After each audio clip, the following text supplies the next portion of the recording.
বিখ্যাত সেই ল্যাংচা এখন কিন্তু গুঁড়ো দুধের প্যাকেট দিয়ে সব থেকে সহজ পদ্ধতিতে তৈরি করে নিতে পারেন।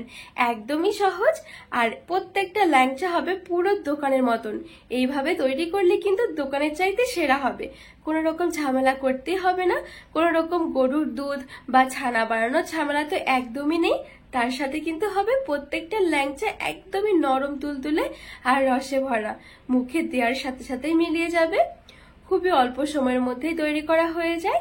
হঠাৎ করে খেতে ইচ্ছে করলেও কিন্তু ঝটপট তৈরি করে নিতে পারবেন দোকানে না গিয়ে। নমস্কার বন্ধুরা, প্রতিদিনের মতো আরো একটা দারুণ রেসিপি নিয়ে হাজির হয়ে গেছি। আজকে আমি আপনাদেরকে গুঁড়ো দুধের প্যাকেট দিয়ে বিখ্যাত সেই শক্তিনগরের ল্যাংচা মিষ্টি তৈরি করে দেখাবো। এইভাবে মিষ্টি তৈরি করলে দোকানের থেকেও কিন্তু সেরা হবে। কোন রকম ছানা বানানোর ঝামেলা তো থাকবেই না। তার সাথে কিন্তু একদমই ঘরে থাকা কয়েকটা উপকরণের মধ্যেই কিন্তু আপনারা এই ল্যাংচা মিষ্টি তৈরি করে নিতে পারবেন। খেতে কিন্তু দারুণ হবে, খুব বেশি সময় কিন্তু একদমই লাগবে না।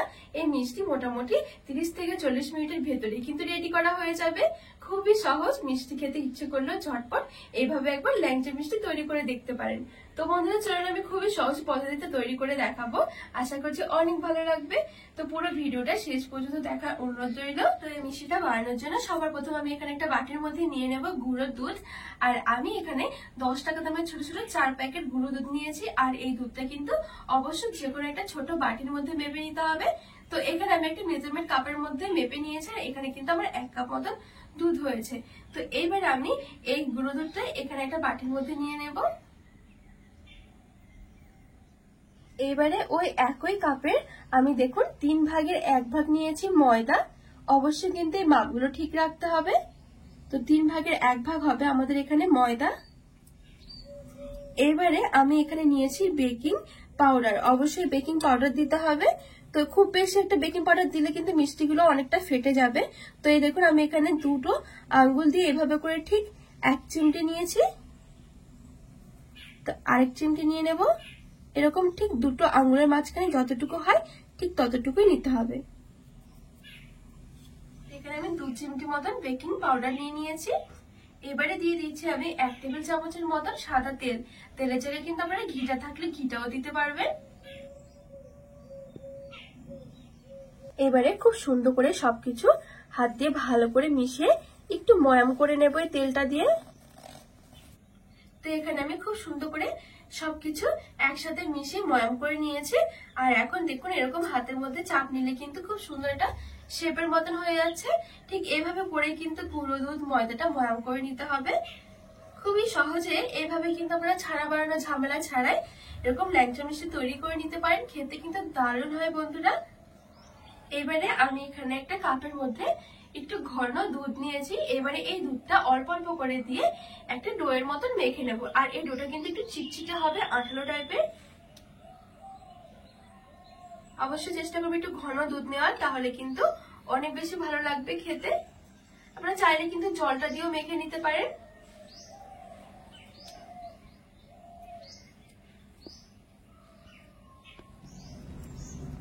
তো এই দেখুন বন্ধুরা আমি এখানে অল্প অল্প করে লিকুইড দুধ দিয়ে খুব সুন্দর করে মেখে নিয়েছি।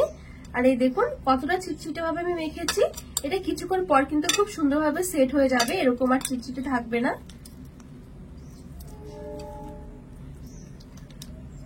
এবারে এই ডোটা আমি কিছুক্ষণের জন্য রেস্টে রেখে দেবো। আর খুব বেশিক্ষণ কিন্তু রেস্টে রাখার দরকার নেই, খুবই অল্প সময়, মোটামুটি 5 মিনিটের মতো রাখলে কিন্তু হয়ে যাবে। এইবারে এইদিকে আমি কিছুটা তেল একদমই হালকা গরম করতে বসিয়ে রাখবো। মিষ্টিগুলো যেহেতু আমি গুঁড়ো দুধ দিয়ে তৈরি করেছি, সেই জন্য কিন্তু হালকা তেলে কিন্তু ভাজতে হবে, মানে একদমই হালকা গরম থাকবে। তো এইদিকে কিন্তু আমার মোটামুটি 5 মিনিটের মতন হয়ে গেছে এই মিষ্টির ডোটা। তো এবারে এখান থেকে আমি অল্প অল্প করে ডো নিয়ে ল্যাংচা মিষ্টিগুলো তৈরি করে নেবো। আর এখানে দেখুন কত সুন্দরভাবে সেট হয়ে গেছে। দেখুন কোনোভাবে কিন্তু হাতের মধ্যে লেগে নেই। এবারে এখান থেকে আমি অল্প অল্প করে ডো নিয়ে ল্যাংচাগুলো তৈরি করে নেব। হাতের মধ্যে একটু আগে একটু তেল মেখে নিতে হবে, তাহলে কিন্তু খুব সুন্দরভাবে মিষ্টিগুলোর শেপটা দেওয়া যাবে। তো এই দেখুন এখানে কিন্তু আমার একটা ল্যাংচা হয়ে গেছে। এবারে ল্যাংচাটা আমি তেলের মধ্যে ছেড়ে দেব। আর এভাবে করে কিন্তু মিষ্টিগুলো বানিয়ে সঙ্গে সঙ্গে তেলের মধ্যে ছেড়ে দিলে কিন্তু অনেকটাই সুবিধা হয়ে যায়।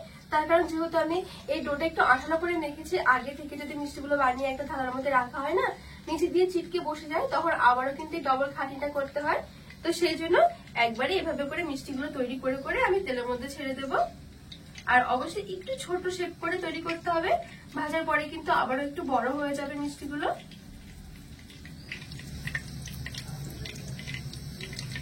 তো একইভাবে আমি সবগুলো ল্যাংচা এভাবে তৈরি করে নেব।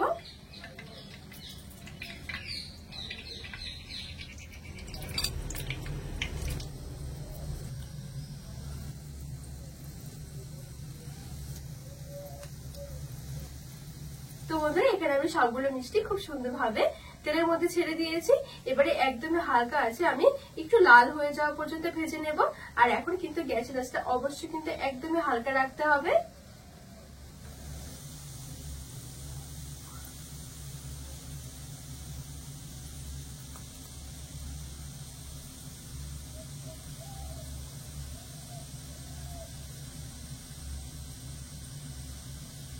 তো এখানে দেখুন আমার সবগুলো ল্যাংচাই কিন্তু খুব সুন্দরভাবে ভাজা হয়ে গেছে।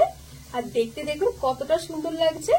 আর আমি কত ছোট ছোট দিয়েছিলাম, আর এখন দেখুন ফুলকো হয়ে কত বড় বড় হয়ে গেছে।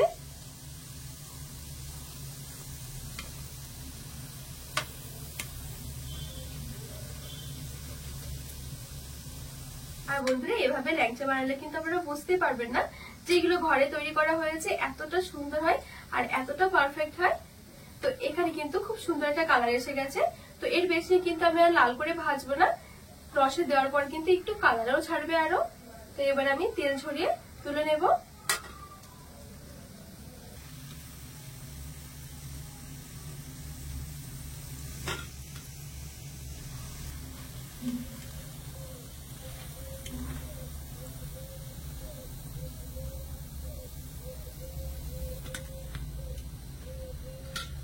তো এখানে দেখুন কতগুলো আমার মিষ্টি হয়েছে। রসে চোবানোর পর কিন্তু এগুলো পুরো 1.5 থেকে 2 কিলো মতন আমাদের ল্যাংচা মিষ্টি হয়ে যাবে। তাহলে দেখুন 1 কাপ গুঁড়ো দুধ দিয়ে কতগুলো ল্যাংচা তৈরি করা যায় আর কত সুন্দর হয়েছে দেখুন। তো এবারে এই ল্যাংচার জন্য আমি তৈরি করে নেবো চিনির রস। তো এখানে একটা কড়াই বসিয়ে দিয়েছি, তারপরে ওই কাপ মেপে আমি 1.5 কাপ মতন নিয়েছি চিনি। এবারে চিনিটা কড়াই নিয়ে নেব আর দিয়ে দিচ্ছি ওই 1.5 কাপই জল।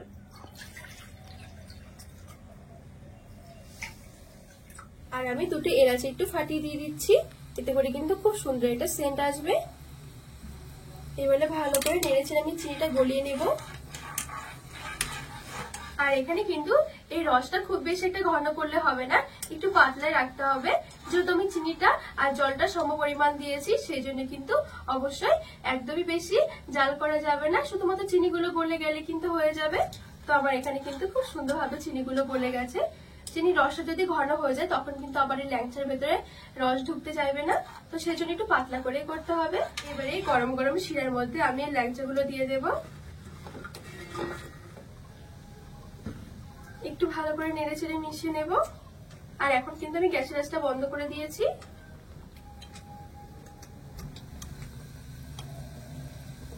তো এবারে গরম গরম অবস্থার মধ্যে আমি ঢাকা চাপা দিয়ে রেখে দেব পুরো 20 থেকে 25 মিনিটের জন্য। ততক্ষণে কিন্তু আমাদের এই ল্যাংচাগুলো একেবারে রেডি করা হয়ে যাবে। এইখানে আমি ঠিক 30 মিনিটের জন্য ঢাকা চাপা দিয়ে রেখে দিয়েছিলাম। আপনারা চাইলে কিন্তু এর বেশি সময় ধরেও রাখতে পারেন, সেক্ষেত্রে কিন্তু আরো বেশি খেতে ভালো লাগবে। তো দেখুন কতটা নরম তুলতুলে হয়েছে আর কতটা সুন্দর লাগছে দেখুন, আর কত বড় বড় হয়ে গেছে। এইবার চলুন একটা প্লেটের মধ্যে আমি সাজিয়ে নেব। আর এভাবে তৈরি করলে বোঝাই যাবে না যে এইগুলো দোকান থেকে কেনা নয়, ঘরেই তৈরি করা। এই দেখুন কতটা নরম তুলতুলে হয়েছে, মুখে দিলে মিলিয়ে যাবে। খুবই অল্প সময়ের মধ্যে কিন্তু রেডি করা হয়ে যায়, খেতেও কিন্তু অনেক বেশি ভালো লাগে। এভাবে তৈরি করলে কিন্তু দোকানে চাইতে সেরা হবে। খুবই সহজ, কোনো রকম কিন্তু ছানা বানানোর ঝামেলা তো থাকেই না, একদমই সহজভাবে তৈরি করা হয়ে যায়। তো বন্ধুরা আজকের ল্যাংচা রেসিপি আপনাদের কেমন লেগেছে অবশ্যই কিন্তু কমেন্ট করে জানাবেন। আর রেসিপিটি ভালো লাগলে চ্যানেলটিকে সাবস্ক্রাইব করে পাশে থাকা অনুরোধ রইল।